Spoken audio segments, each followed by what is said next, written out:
Halo guys, bertemu lagi dengan gue Didis. Jadi buat kalian semua, terutama yang suka misteri, konspirasi, true crime, kasus mengerikan, dan konflik atau pertikaian, kalian berada di zona nyaman lo. Karena gue akan upload setiap seminggu sekali kalau nggak sibuk, dan gue juga bakal menceritakannya sedetail mungkin supaya lo tidak gagal paham. Dan gue bercerita ini berdasarkan kisah nyata dan asli yang terjadi, yang tidak dipublis oleh media karena terlalu sadis dan tidak masuk akal, dan akhirnya menuju ke konspirasi seperti yang bakal gue bahas di video kali ini, yaitu 3 cuplikan paling aneh dari Wikipedia. Dan gue ingin lo komen di bawah ini dan mengusulkan pendapat lo tentang video yang gue bahas pada episode kali ini. Sebelum itu, perkenalkan, gue Didis dari Indonesia. Subscribe ke channel ini, nyalakan notifikasi bell, dan share kepada teman lo semua. Dan thank you kalau sudah men-share karena lo sudah nonton video ini. Dan tanpa banyak cerita lagi, langsung saja kita ke videonya.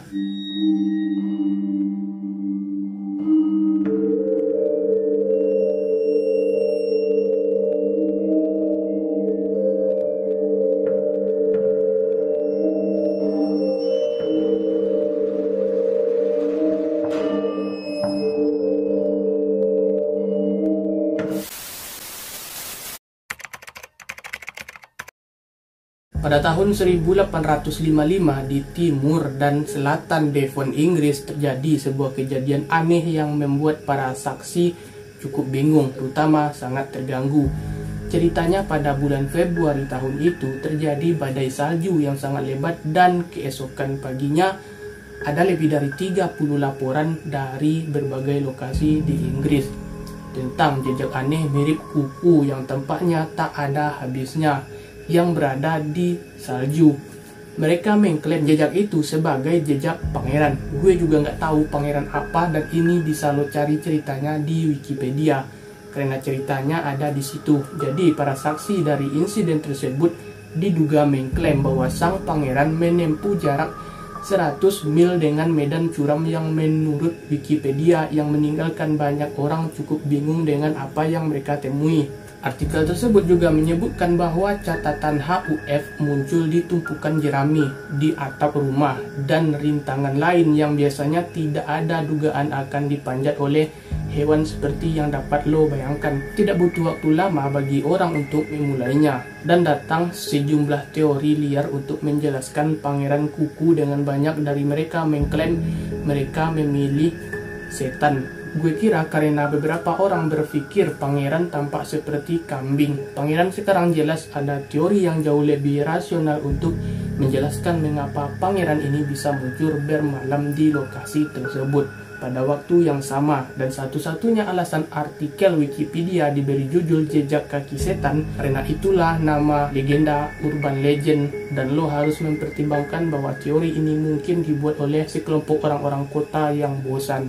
Pada tahun 1800-an, artikel tersebut sebenarnya menyebutkan bahwa hanya ada sedikit bukti bahwa kejadian tersebut benar-benar terjadi, yang mana hal ini cukup aneh. Menurut Wikipedia, ada semacam artikel yang diterbitkan pada tahun 1950 di mana penulisnya bertanya kepada siapapun dengan informasi tentang jejak kaki misterius yang muncul. Meskipun artikel itu diterbitkan hampir 100 tahun setelah dugaan kejadian tersebut, Wikipedia mengatakan hal itu menyebabkan sekelompok makalah yang ditulis oleh seorang pria Inggris pada tahun 1850-an. Makalah tersebut berisi surat kepada teman di mana pria tersebut rupanya berkali-kali menyebut nama pangeran dengan cara yang menarik. Dalam salah satu surat, pria tersebut mengaku mengarang cerita tentang sang pangeran yang termasuk dalam kelompok kanguru yang konon kabur dari kumpulan hewan liar milik orang-orang kaya agar tidak didatangi. Pikir sang pangeran sebenarnya milik iblis, selain dari takhayul yang dibuat-buat bahwa sang pangeran telah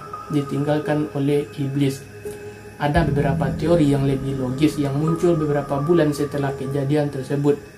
Menurut seorang pria lokal bernama Mayor Carter yang dimiliki sang pangeran, hal ini bukan disebabkan oleh hewan apapun, melainkan oleh sebuah balon yang sebenarnya telah dilepaskan dari galangan kapal terdekat dengan belenggu yang masih melekat pada talinya. Hal ini akan menjelaskan mengapa mereka masih muncul dalam satu berkas balon untuk melakukan perjalanan sejauh ini tanpa terhenti oleh rintangan seperti pohon atau rumah. Sumber lain yang telah meneliti kejadian tersebut secara mendalam telah mengklarifikasi bahwa tidak mungkin lintasan tersebut menjangkau jarak hingga 100 mil dan bahwa bagian dari cerita ini mungkin adalah hanya dibuat-buat atau dilebih-lebihkan. Menurut Wikipedia, teori lain yang diterima secara luas tentang jejak kaki adalah bahwa mungkin saja itu jejak luwak karena alasan apapun memutuskan untuk pergi berburu malam itu, karena hewan inilah yang akan meninggalkan jejak yang paling mirip dengan yang ada. Dilaporkan orang-orang telah melihatnya,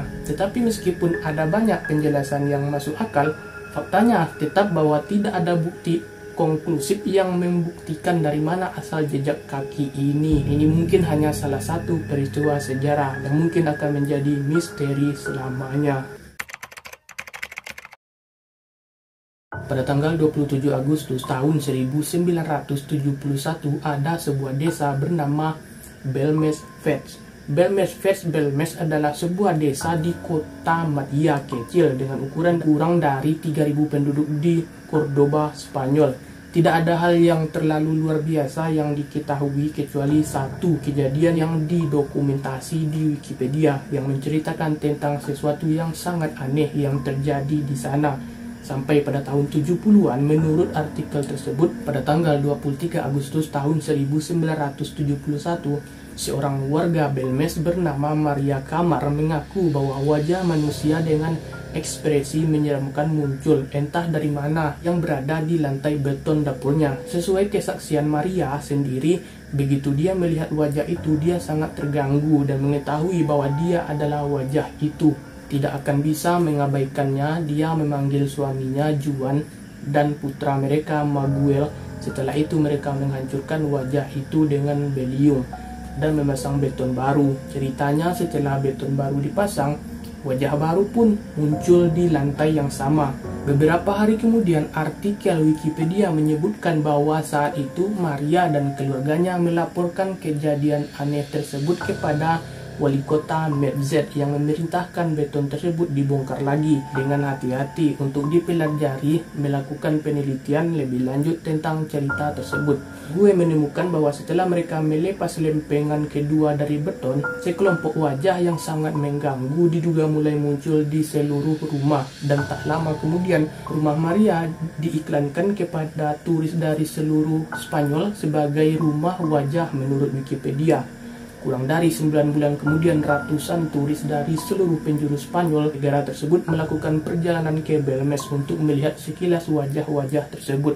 Dan tampaknya desas-desus tidak berhenti di situ. Selama 3 dekade berikutnya, Maria dan keluarganya terus menuduh bahwa wajah-wajah yang mengganggu muncul di seluruh rumah mereka. Kadang-kadang hanya dalam hitungan menit, detik, dan tepat di depan mata mereka, seperti yang mungkin bisa lo tebak karena banyaknya perhatian yang diperoleh rumah tersebut. Pihak berwenang memutuskan untuk melakukan penyelidikan untuk menentukan apakah Maria dan keluarganya mengada-ngada atau ada hal lain yang benar-benar mengambil alih.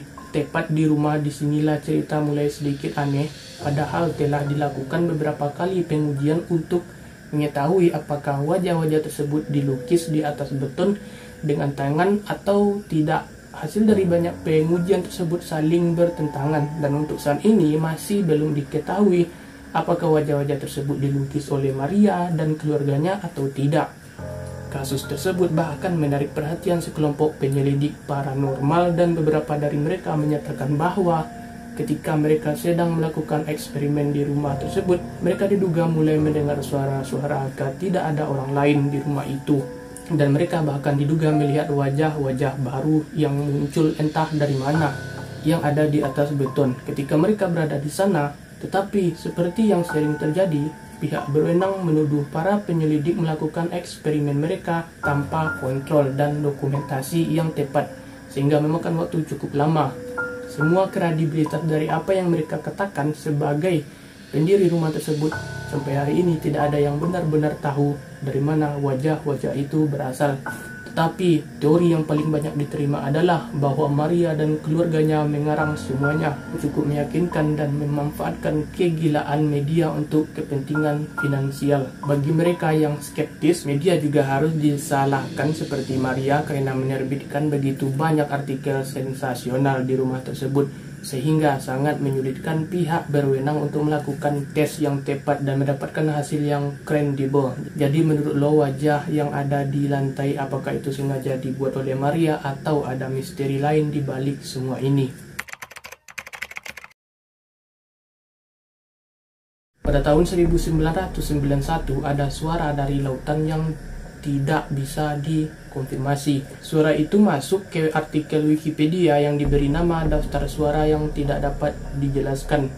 Sama anehnya dengan judulnya, artikel tersebut berisi daftar suara yang diambil di lokasi terpencil di seluruh dunia oleh hidrofon ARC paling canggih yang dikenal manusia. Bagi yang belum tahu, hidrofon hanyalah perangkat bawah air yang mendeteksi dan merekam suara laut dari segala arah.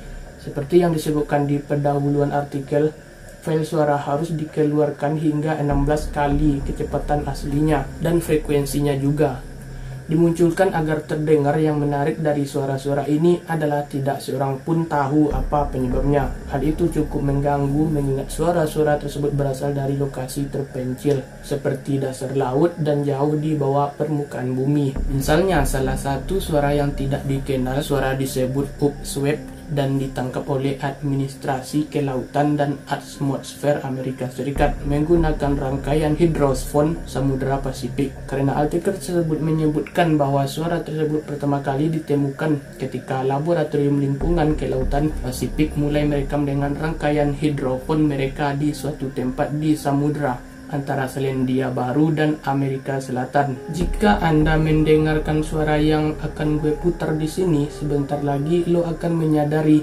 mengapa disebut upswept, karena muncul sebagai rangkaian gelombang suara yang bergerak dari frekuensi rendah ke frekuensi tinggi.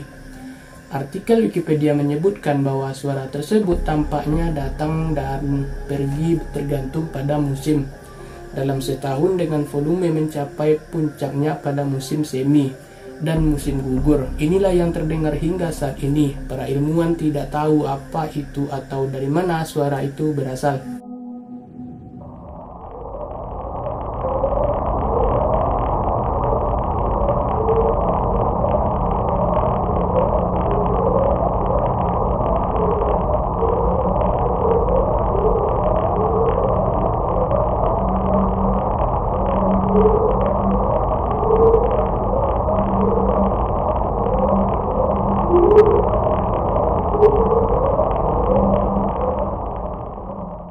Meskipun beberapa orang berpendapat bahwa upswept mungkin disebabkan oleh aktivitas gunung berapi di bawah air, menariknya volume upswept terus menurun sejak pertama kali dicatat pada tahun 1991. Hal gila lainnya yang tidak dapat dijelaskan oleh para ilmuwan adalah tentang misteri lautan, dan beberapa suara lain dalam artikel itu sendiri sejujurnya tidak ada hubungannya dengan itu. Itu hal yang biasa, tetapi fakta bahwa para peneliti terkemuka di bidang ini tidak memiliki petunjuk apapun tentang apa yang menyebabkannya agak mengganggu jika lo benar-benar memikirkannya. So, jadi itu adalah 3 cuplikan aneh yang ada di Wikipedia. Jika lo nggak tahu Wikipedia, emang parah banget lo karena keseringan nonton kartel kayaknya.